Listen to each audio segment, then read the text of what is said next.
Hello foam warriors, I'm DrFlux, and in today's video we are looking at my Ultra 2 Blacktron version. I love the Blacktron old school Lego set, this particular color. This is the second gen.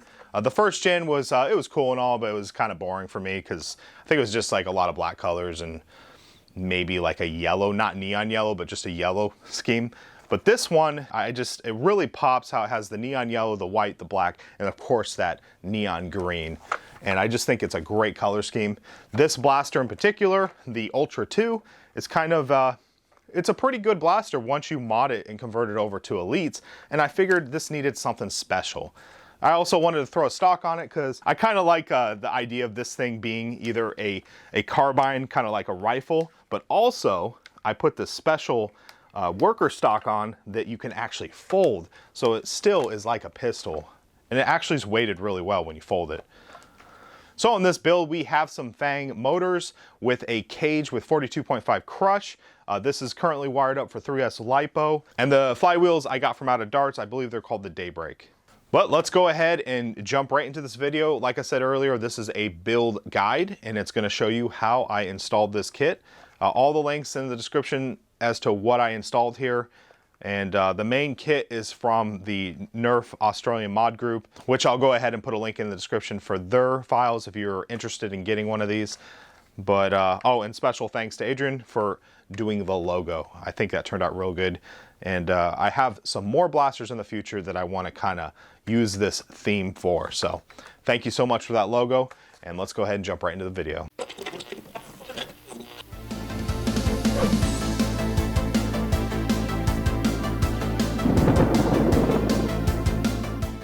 So first up, all we do is open up the blaster. Now all the screws are pretty much the same size except for these two at the top, at the white section. You'll see on the blaster it's very thick at the top.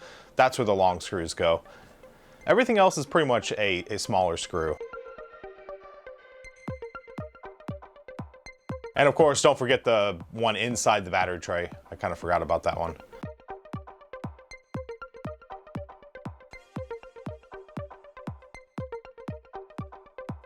Now, because of the kit that I purchased, a lot of these internals are going to get switched out, especially the turret, the back plate that the turret rests on, and of course the pusher assembly. Now, the pusher that is in the stock blaster has a lot of locks for the proprietary Ultra Dart. As you can see here, I got the new cylinder, and I'm just kind of fitting everything. Those flywheels and motors are not put in yet. I'm just kind of getting an idea of where everything sits. But we can see here that, yeah, I replaced out the stock pusher for the 3D printed one. And I don't do the cuts at this point, but keep in mind behind the pusher arm, you will have to cut the peg out so that the pusher can slide all the way back. I also don't position the spring in the correct orientation here.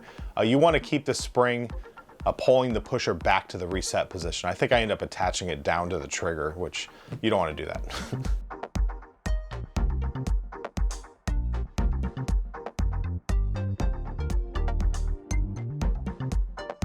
So a lot of this is just me tinkering with, you know, how the operation of this thing works. I'm trying to see where the rev trigger will fit, and basically how to mount the switch. So just kind of getting a feel and getting an idea of exactly how this thing's gonna be put together. The way the operation works, there's a mechanical lock that allows you to not rev the blaster or not fire the blaster unless you're revving. So that's that little tiny piece at the bottom.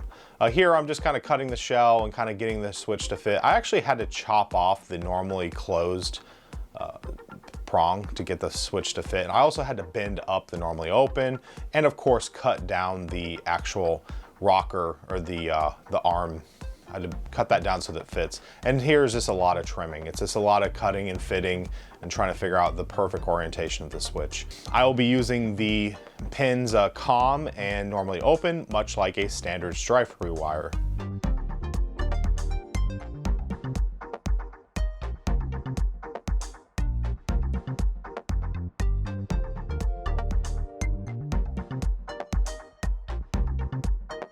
So once I got a good spot, I decided to throw some putty on there. So I just did some 2-part, mix it up, and I tried to make sure a little bit's on the switch and just kind of build up that material. And of course, be very mindful of not having any putty in front of the switch because that could jam up and gum up the actual operation. So I try to keep the putty on the back portion and just keep testing a bit, and then we let it dry, let it cure. It takes about 5 minutes. Here you can see on the other side of the pistol grip of that shell, there is a peg that needs to be removed after putting in your own switch, so just cut that out. I do believe I actually screw in the pistol grip or that side of the shell. That's mainly for fitting, because when you do your final assembly, you want to just have all the pieces clamshell together, not keeping the pistol grip separate. So as you can see here, I am wiring up COM and normally open. It doesn't really matter which one you use. This is basically a basic switch at this point. So when you pull the rev trigger, it just completes the circuit.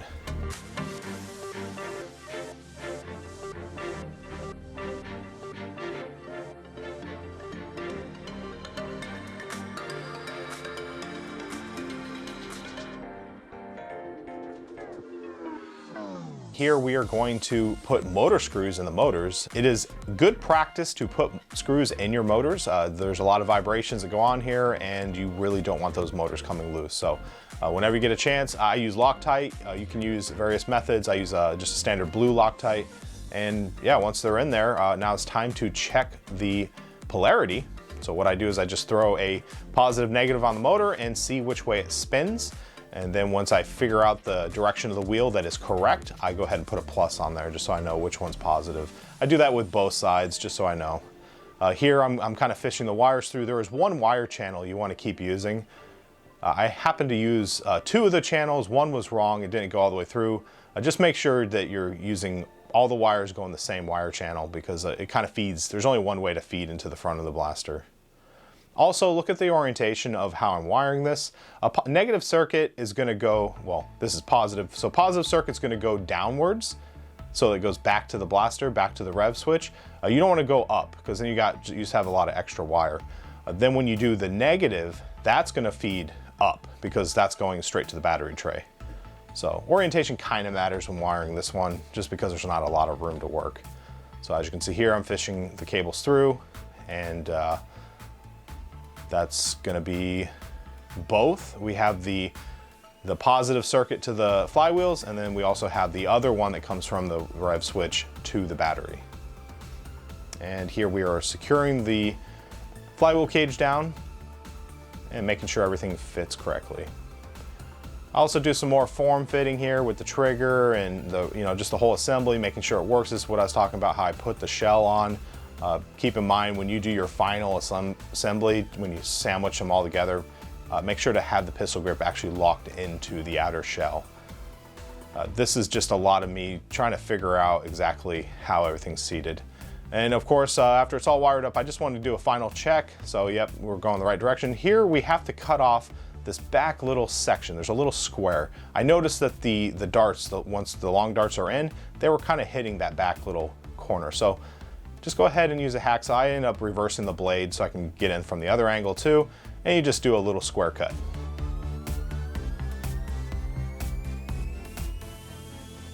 As you can see now, the darts feed in perfectly fine. They don't hit that obstruction anymore. There's still that peg back there, which I have not removed yet. I end up doing that later, and I believe I do it off camera. But just keep in mind the pusher assembly will hit a back peg, so make sure to cut that out of there. It's not needed.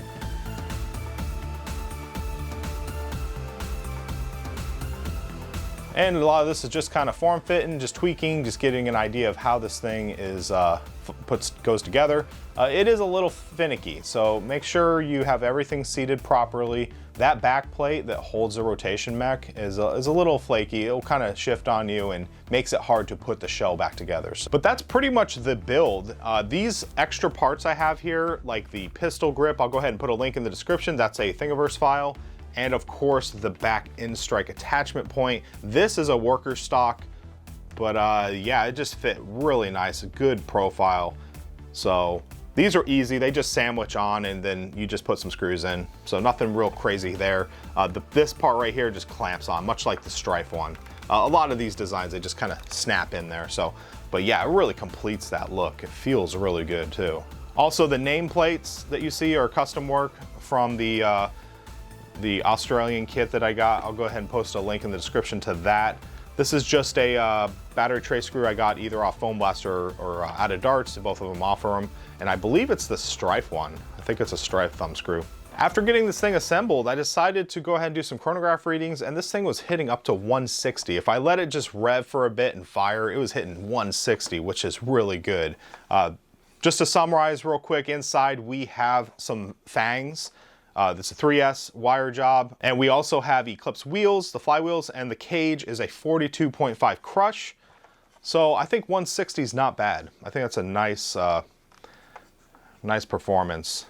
I might have to tweak it a little bit because if I want to run it at a local war, those games are at 150. So I was hitting, I think my average was actually at like 135, 140.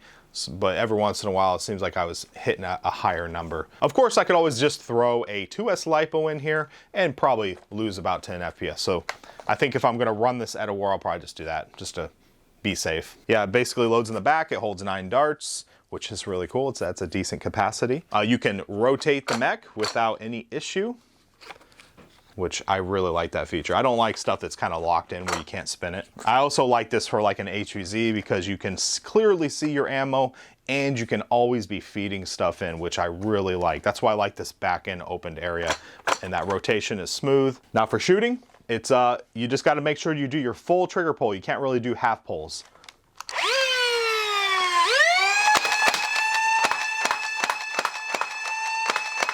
But yeah, it's super, super accurate, very powerful, you know, getting around in 150. Well, I'm DrFlux. That pretty much wraps up this mod guide of my Ultra 2 Blacktron edition. Let me know in the comment section, do you like this paint scheme? Would you like to see more blasters like this? Want to thank you for watching. Please like, comment, and subscribe, and share this video if you know anyone who remembers the old school Blacktrons, because it has a special place in my heart. But as always, happy foam flinging.